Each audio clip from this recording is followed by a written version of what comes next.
We will never turn our back on a single Scot. We've got to wrestle with those challenges. This is the same nonsense we have heard time and time again. This is our country. Let's fix it together. Hello and welcome to Planet Holyrood. I'm Paul Hutcheon, political editor of the Daily Record, joined this week by the Sunday Mail editor John Ferguson and also former Labour MSP Monica Lennon. I think I might put the word former in inverted commas there because there's a moot point over that just now. So what a week. Andy Burnham became Prime Minister on Monday. That was a crazy day to cover politics.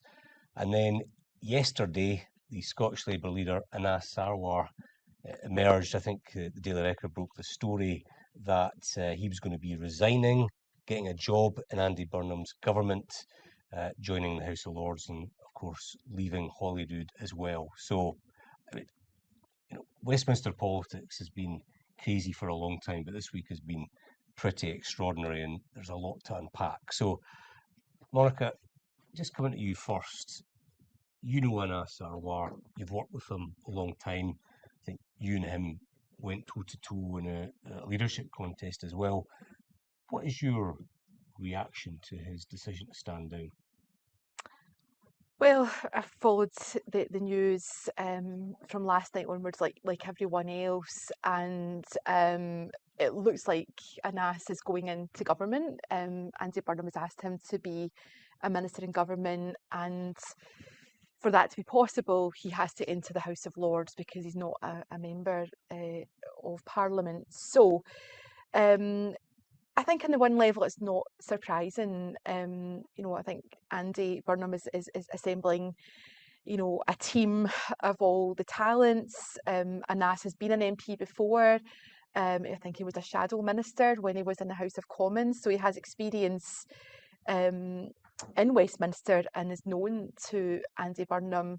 And, he's led Scottish Labour and put in quite a shift, but the election result wasn't a reflection of all the work from our candidates and everyone across the party. So it might just feel like a natural point now for Anas to move on. And the opportunity to serve in government, very few people in politics would turn that down. The chance to actually be a government minister with a big job, I believe it's a trade and business role.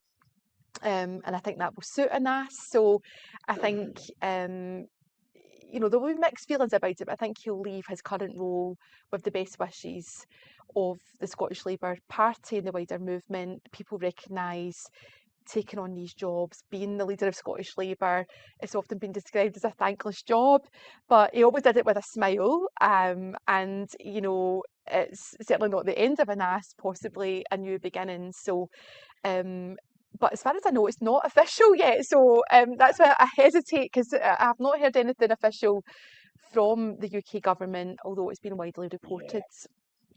Pretty much. So, I've got a number of questions, as you can imagine.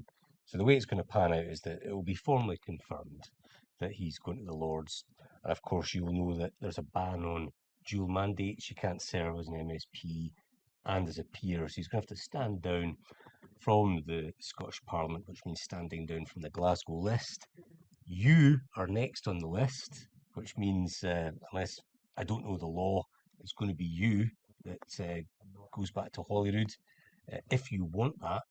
So, if all that pans out, would you welcome a return to the Scottish Parliament? You served for 2 terms, would you want to go back? Yeah, again, I think we just have to be clear today. And I agreed to come on Planet Holyrood before we knew any of this was happening. Yes. So, I was going to back out. I thought I'll just come on because I think, these are important questions. So if there's a vacancy in Glasgow, if Anas departs, then I am the next eligible Scottish Labour candidate. So it would be, a huge honour and privilege to go back to Parliament and serve as a member for Glasgow, which includes the Rutherglen, Cambuslang and Blantyre constituency where I stood as a candidate in May. And with my team, we worked really hard in that election. We didn't get over the line in the constituency, but the work that we did helped to get some Labour colleagues elected in Glasgow. And, I've been out of Parliament a few months now. I think some of your listeners might know that I had an operation actually on the same day as the election, which I wouldn't recommend. So I've also probably welcomed a bit of time out as well, but it's given me time to think about politics probably even more. And I've been excited to see Andy Burnham come in as Prime Minister. I've been writing about that in the Sunday Mail, and the opportunity that there is for the Labour Party, but for what might happen in the coming days, yeah, there would need to be a process. But if I have the opportunity to go back to Parliament, then I'll absolutely welcome that and look forward to going back and being part of the team. Although it will be a different team from what I was working in, and sadly, a smaller team, down to 17 MSPs. So it shows the size of the job ahead and the scale of the challenge for Scottish Labour to really rebuild the party. See, in your first term, you got the period poverty bill turned into law. Yes. Your second term, you tried to get ecocide onto the statute books, but fell short at the last minute. Do you feel like you've got unfinished business in the Scottish Parliament? That's probably a neat way of putting it. So yes, worked on the campaign to get universal free period products. That's now the law, and Scotland was the first country in the world to do that, and it's now a template for other countries, other parts of the world, and I think it's led to some culture change. And what I like about that is, beyond the scope of the legislation, we're seeing businesses, hopefully like the business building we're in today, people who don't have to do it but are doing it because it's the right thing to do. Worked quite closely with the Sunday Mail in terms of trying to get that concept of ecocide out there, because I think 5 years ago people thought it was a bit weird. What is this legal concept that she's talking about? That's now become mainstream, and we just ran out of time. It was very frustrating at the very end of the session that we needed to get maybe a couple of more hours of committee time, and we just couldn't get it over the line. But the bill is there. It's almost finished, and it would be good, if I am returning to Parliament, it'd be good to pick that up and to work with the Scottish Government and other parties, because the good thing about it, we won the argument. It was just some of the detail we had to get right, and it would be good to get that on the statute books. In fact, I would like to see an Andy Burnham government also pick it up and try and get that legislation for other parts of the United Kingdom. So you know what I'm going to ask? Anas is headed for the Lords. He's going to leave Holyrood. Barring some unforeseen circumstance, you're going to be back in the Scottish Parliament. There's going to be a vacancy for leader. You're widely tipped as being one of the contenders, along with Michael Mara, Paul Sweeney, a couple of others. If there was a vacancy, would you be interested in principle in standing? I thought this question might come up, and apologies to everyone who's tried to call me today to ask me this question, and I've not returned the call yet. Look, we are in still a very much a hypothetical situation here. I'm pleased that it looks like I'm returning to Parliament. There is unfinished business, and I want to serve the people of Glasgow, but also make that contribution to Scottish Labour, because when Scottish Labour is confident about our values, our vision, and the change we want to make in people's lives, we can do so much good. And it's such a regret of mine that in the campaign that we've just come through, we just couldn't get a hearing. And I don't want to be negative today about Keir Starmer. We're going to have to move on, but it was how people felt about the UK government, about decisions made by Keir Starmer.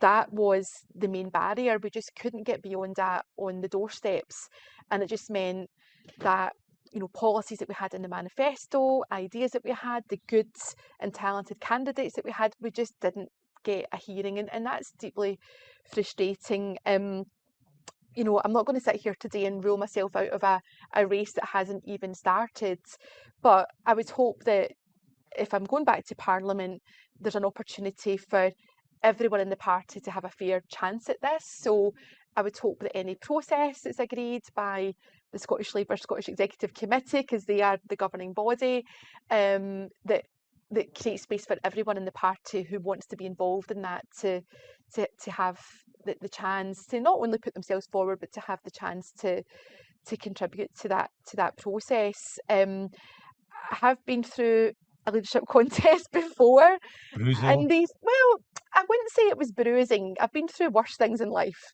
but it's not easy. It's not easy because you're effectively competing with your own colleagues. In my case, it was kind of a toe to toe. I think as you said, with Anas, and these things are never easy. That one I think was very unique because it happened during the pandemic.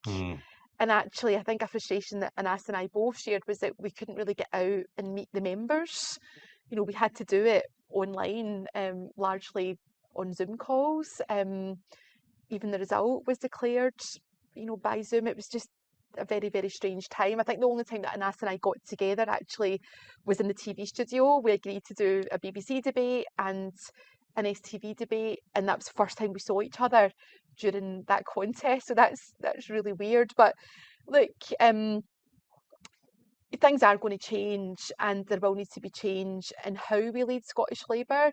And I think sometimes, and I know why we do it, including journalists, is put a lot of emphasis on who will be the leader and who are they as a person, what's their personality. But I think we now need to think about how we lead, looking at different models and actually trying to make space for different talents, different traditions in the party to shine through, because the Scottish Labour Party, it feels like we've come through an election and we're now very diminished, certainly in size in terms of the Holyrood group. And if we are the party of devolution, and I absolutely believe that we are, but we need to be a stronger force at Holyrood. People need to see that actually we're a credible party that could form a government, and we're a long way away from that now. I keep saying 17, but 17 MSPs, the Scottish Greens are just 2 behind. We have the same number of MSPs as Reform UK. The Parliament looks very different from the one that I left in March. But, I'm someone that's used to working across party lines and can collaborate and can work constructively with Scottish Government as well. I think that's something that certainly I've been reflecting on, that, we can't just hit the default of everything's a crisis, everything's terrible, and just do SNP bad all the time, because that's clearly not getting us anywhere. So I think space to think about the best way to go forward, to learn the right lessons from the election in May, and also an opportunity to work with a new Prime Minister and a new team at the top of government. John, would you welcome Sunday Mail columnist running to be Scottish Labour leader again? I mean, obviously, I'd be delighted to see a Sunday Mail columnist leading the Labour Party. So that's Brian Leishman, Paul Sinclair, yeah, you take your We've pick. got a couple. But no, I mean, Monica is an extremely experienced MSP. She's shown that she'll stick up for what she believes in. She's got a great way with people. She's a very good communicator. She's got a lot of experience dealing with the media, and she's clearly, from some of our recent Sunday Mail columns, got some very clear ideas about where she thinks the Labour Party need to be going over the next few years. So I'm sure she would make an excellent candidate if the opportunity arose. If John could sign your form, he would do it. There's obviously a lot of talent in the Scottish Labour Party, so it's going to be an interesting few months. How serious do you think the situation is facing Scottish Labour? That's 5 election defeats in a row at the SNP, haven't been in power for a couple of decades now in Edinburgh. It does feel like, I probably say this after every time Scottish Labour lose a Scottish Parliament election, but this feels like crunch time for them. Yeah, I mean, you look at the history of the last few elections, and it's unavoidable. Things have been getting gradually worse. And they're now, as Monica said, they're the same number of seats as Reform. Scottish Greens are breathing down their neck. So business as usual isn't really an option. I don't think there needs to be a genuine facing up to the problems. Obviously, it's true that that you can't throw the baby out with the bathwater. There is actually a huge opportunity now moving forward. Things can change very quickly. I think that Reform really look like they're on the ropes at the moment. I think Farage, it's difficult to see him recovering from the crises that he's facing at the moment. I think that Andy Burnham coming in and just being a much better communicator than his predecessor, and coming up with, if he can deliver a few solid policy proposals that people feel are changing their lives, I think you could very quickly see a real Burnham bounce, and I think that can feed through to Scottish Labour. So there's, I mean, yeah, things are bad, things need to change, there needs to be a lot of facing up to what is wrong, what's gone wrong, and what needs to change, but there's also a lot of reason for Labour to think that they could potentially be moving into a period of rebirth and growth over the next few years if they play their cards right and get the right leader and the right team in Scotland. It doesn't strike me from what you're saying, Monica, that your analysis of Scottish Labour just now is one last heave, try a bit harder, roll up your sleeves. Something a bit more bold and significant needs to happen. Yeah, I mean, it's not been a lack of hard work and effort. I think Anas deserves huge credit for the shift that he's put in. He's brought a lot of energy, a lot of commitment, and there's a personal sacrifice, the impact on his family as well. So, I think even his harshest critic will recognise how hard he's worked. And, yeah, I think with the close alignment, trying to show unity with Keir Starmer, it worked until it didn't, and then that was very difficult. And Anas has probably had to bite his tongue a lot until he didn't. But Jackie Baillie as well as deputy leader, there's people who, whether everyone always agrees with them, they are so committed. But I think there's something that we need to look at in terms of just stepping back, because just working hard, sticking at it, doing the same things. A frustration of mine is just how we treat the parliamentary timetable in Parliament. It's important to be in the chamber, absolutely, particularly when there's votes on legislation. The committees are really important to scrutinise government. But there are times where it feels like what parliamentarians are doing is quite performative. You don't have to have everybody in on the benches. There could be other ways that we're engaging with communities, different stakeholders, and really having more time to think about big ideas, about policy. I think what struck me listening to Andy Burnham both last Friday at the special conference to announce his leadership, but also outside Downing Street on Monday. It's been a long week already. It was just Monday, wasn't Seems it? like ancient history. Yeah, so he's clearly someone who's spent a lot of time thinking about why he wants to be Prime Minister and what he wants to do with that power. Because sometimes it feels like there's lots of people who want to be in politics and then they don't really know why and what they're going to do when they get the opportunity. And I think with Andy Burnham, what we probably have is a man who has lots of ideas, lots of really important priorities, and the challenge around Andy might be, right, what's the most important thing and what's going to come first, and what's the order here, because I think there's a lot that he wants to change, and frankly that's what the country's crying out for, because he's been very clear that the economy's not working for people. Government, the way we do government, is not working for people, certainly not for every part of the country. And I think what he has said about getting this right for every postcode, for every part of the country, that for me as a Scottish Labour, I suppose in my mind still a Scottish Labour politician and hopefully returning to Parliament, is that, I think I've just dropped the mic, is that we need to make sure that Scotland is heard in all of this. And I think that's a point I was hopefully trying to make in the Sunday Mail at the weekend. There's a lot of excitement around this new number 10 office. It's going to be based in Manchester, number 10 of the North. And I think that's a really good development. But I think a lot of the focus probably will be around different regions around England. There's a lot that has to change in Scotland, and I don't think the answers necessarily need to come from number 10 for that.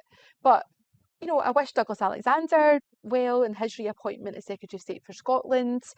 But for me, this next phase will be that relationship between Scottish Labour, the rest of the party and the wider movement, and hopefully seeing a more confident, assertive and resilient Scottish Labour, because as we've seen, when things are going well, when they were going well for Keir Starmer at the election, there was a benefit for Scottish Labour. When things are going badly, it all turns to disaster, literally overnight. And how do you protect any organisation, in this case a political party, when different parts of the organisation are not doing so well? Fundamentally, we know that the Scottish Labour brand, is kind of in bad shape. So for me, I will be wanting to engage with colleagues and listen to people's ideas about, how we're actually going to rebuild and do things differently, because that's what you hear on the doorsteps, in the pub, when you're speaking to taxi drivers.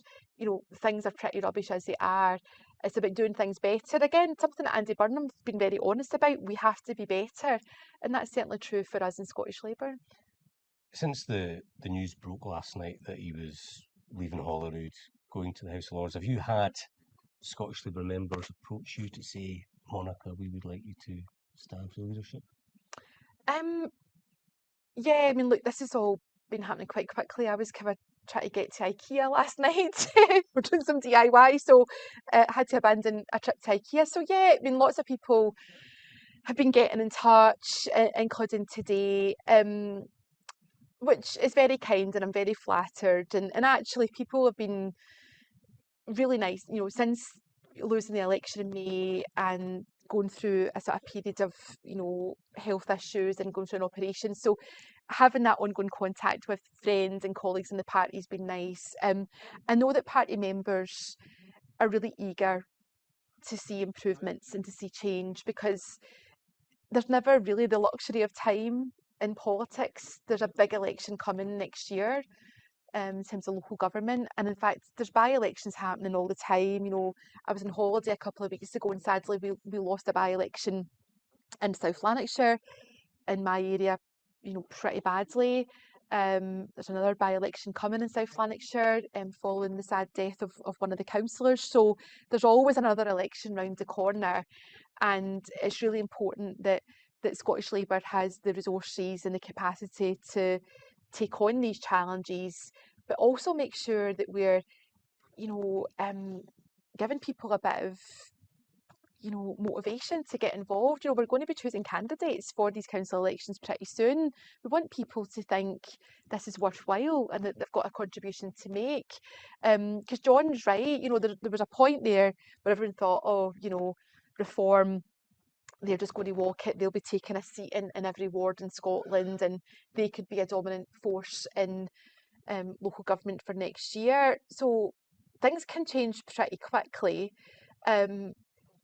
From my point of view, it's important that heads are not down, and that Scottish Labour members, I don't know if I mentioned, there is a review underway, and that's been an opportunity for members to have their say on not just the election result, but anything that they want to say. I mean, I think to his credit, Anas and Jackie and Kate Watson, who's our General Secretary in Scotland, they've pretty much said to members, yep, there's a review underway, we're having lots of meetings, this is your opportunity to have your say, and no one's trying to stifle that debate, and I think that's healthy.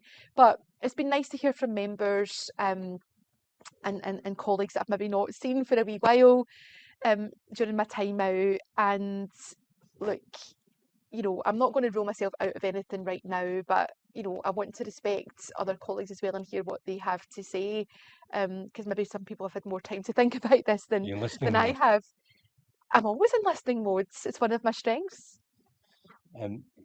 Monica mentioned the new Prime Minister, Andy Burnham. One of the things that struck me, John, was Keir Starmer came in, and immediately it was all about doom and gloom, and I think a £22 billion black hole and all sorts of horrible cuts, like to the winter fuel payment. But Burnham's come in, and pretty much every day there's been a cost of living announcement. So I think the first one was scrapping VAT on electricity bills. There's another one today on, was it £2 bus fare? It just seems to be a better politician than his predecessor, despite the fact that Starmer managed to get rid of the Tories. He just seems to have a grasp of what people want. Yeah, I mean, he just is a more experienced politician, isn't he?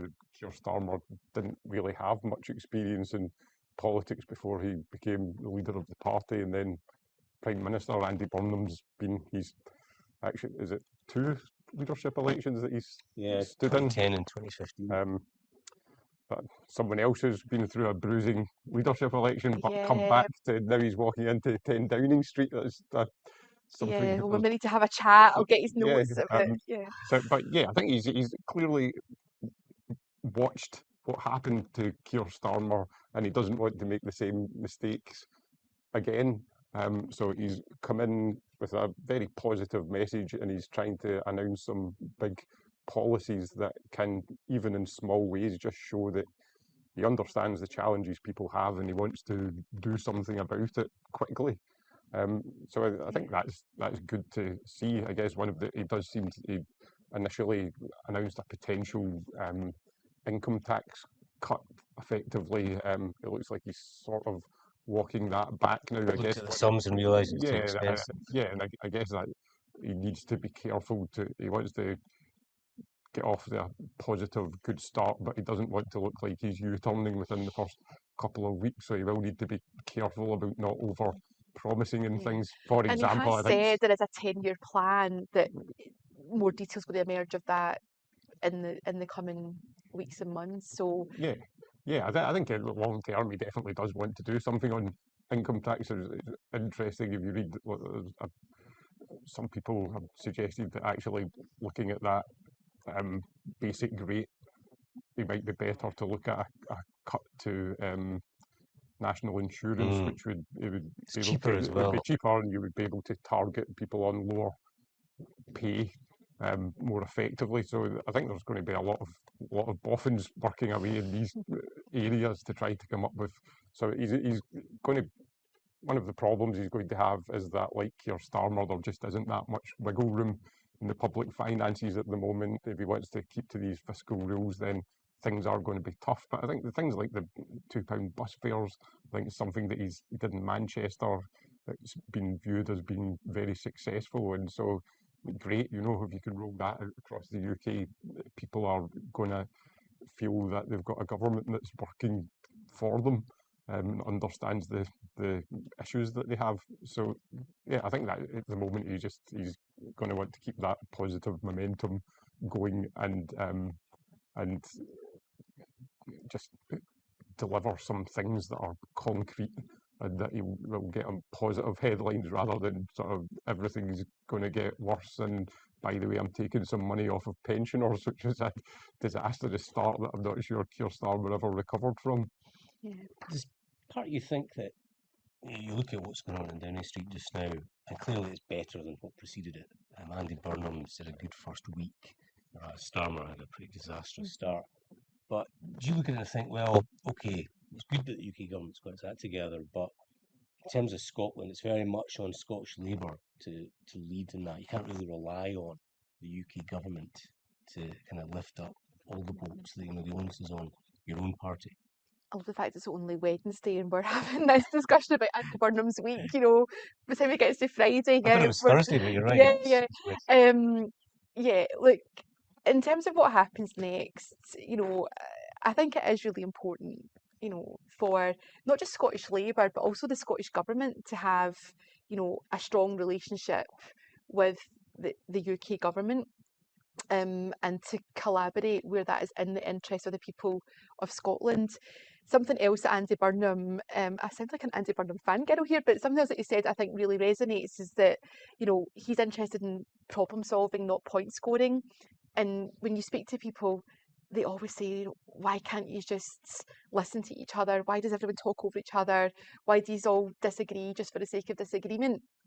So, I think there's been a sort of cautious welcome from John Swinney, so we'll see how that relationship plays out. But there are so many things that people can work on together. I think I gave the example, I'll plug it again, of the Ecocide Bill. That's something that actually the governments could work on together.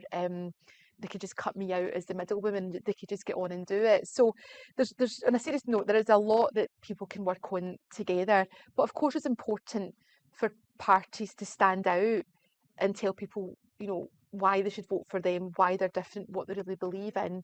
I think this next phase for Scottish Labour needs to be, getting back to reasserting who Scottish Labour is for, why we even exist, and who it is that we're trying to help, whose lives are we trying to improve. And then the vision and the values has to then match the policies and the action. I think that's the part where, I know with this review, people are talking about the manifesto. Was it bold enough? Was it progressive enough? Was it Labour enough? And I think, if we're being honest, there was definitely room for improvement there. I think there should have been a bolder articulation of who we stand up for, and how we're actually going to make Scotland a fairer country, because people are working so hard, going out and doing really difficult jobs and really struggle to put food on the table, pay their bills, or even think about going on holiday. And at times it's not really been clear enough whose side that we're actually on. I know there were really good policies in the manifesto, particularly around trying to tackle the issues in the classroom, to reduce violence and disorder, but also to create an atmosphere where children and young people can learn, and teachers and other staff in schools also feel safe, feel supported, have the capacity to do the really important job they want to do. But those policies, no one really knew about them, because we just couldn't get a hearing, because fundamentally a lot of people, whether it's fair or not, a lot of people feel that we're not standing up for Scotland enough, and we're not a strong enough voice for Scotland, and that too often it looks like we're just falling into line with the party at Westminster. Now it's more complex than that, but I think what's given me a bit of hope as well is that Andy Burnham seems to be quite relaxed in his own skin. He's not coming in saying, I'm the leader, I'm the boss, here's how it's going to be. He's even saying he's quite relaxed about, the whipping operation, and creating space for people to dissent and have different ideas. So we'll see how that pans out in practice. But it's really interesting, a different style of leadership, but I think it comes from confidence, because John made the point about Andy Burnham having more experience as a politician. Keir Starmer was knighted. The reason he is Sir Keir Starmer is because of his public service and high office he's held, outside of politics. But he was always, pained to tell us, the Labour Party that I lead, I'm the leader. And that to me showed that maybe he wasn't that confident. And as we've heard in recent days, people are saying there wasn't really a sort of natural sort of faction who were true believers in Keir Starmer. What we really need is to get away from these factional lines and be true believers in Labour values and the Labour Party, and to stand up for democratic socialism, and not just be tinkering around the edges, being managerial. Obviously we have to be fiscally responsible, but in that Scottish Parliament we've got to get in there and show people that we're on their side, and to really focus on the areas where the SNP government is making the biggest mistakes or is weakest. But just going in and saying that they're bad at everything, you just lose the public's ear on that. So with Programme for Government coming up, and then obviously the budget when it comes up with the first test at Holyrood, it's also about testing the SNP and their integrity, to respect that it is a parliament of minorities, and that they should be respectful to all the parties, because the people of Scotland sent people there to represent them. And could we see more compromise in the Scottish Parliament? It's a question for Scottish Labour, but it's also a challenge to the SNP government as well. Okay, I think we've run out of time. Thanks to John and to Monica for joining me. I know that your phone's been going off a lot last night. Well, it's and, sitting over there somewhere. I'm going to have to pick it up at some point. But yeah, thanks for having us on. Thanks for talking to us first. Thanks also to Henrik from the Record video team who produced this episode. You can listen to Planet Holyrood on Spotify or Apple Podcasts, or watch it on the Record YouTube channel. Don't forget to follow us on Instagram and TikTok for the latest news and the best bits of the podcast. We will never turn our back on a single sport. We've got to wrestle with those challenges. This is the same nonsense we have heard time and time again. This is our country. Let's fix it together.